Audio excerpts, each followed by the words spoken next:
Les forces armées russes intensifient leur offensive en Ukraine avec une série de frappes de précision qui ont marqué la semaine écoulée.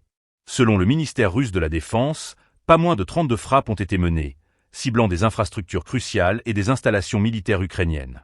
Parmi les succès rapportés, 2 lanceurs de missiles balistiques Grom 2 et un lanceur de missiles antinavires Neptune ont été détruits, témoignant de l'efficacité des nouvelles technologies militaires russes.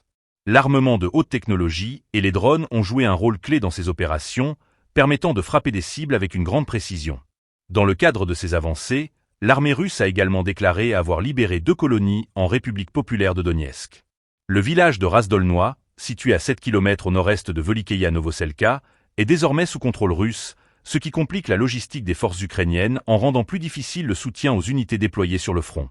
La libération de Razdolnoye et de Velikeïa Novoselka pourrait avoir des répercussions significatives sur les opérations militaires ukrainiennes.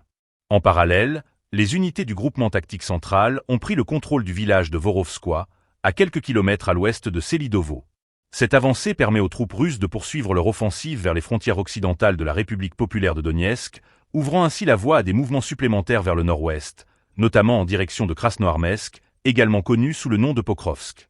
Entre le 23 et le 29 novembre, les forces russes ont intensifié leurs frappes contre des entreprises ukrainiennes du secteur de la défense, ainsi que contre les infrastructures énergétiques nécessaires à leur fonctionnement. Les cibles visaient notamment des aérodromes militaires, des zones d'assemblage et de stockage de drones, des arsenaux d'armement, ainsi que des emplacements d'unités militaires ukrainiennes. Des instructeurs étrangers, des spécialistes techniques et des mercenaires présents sur le terrain ont également été inclus dans ces opérations.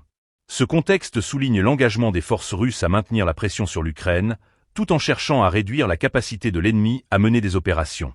Les avancées sur le terrain et la destruction d'équipements militaires stratégiques révèlent un tournant potentiel dans cette guerre qui dure depuis de nombreux mois.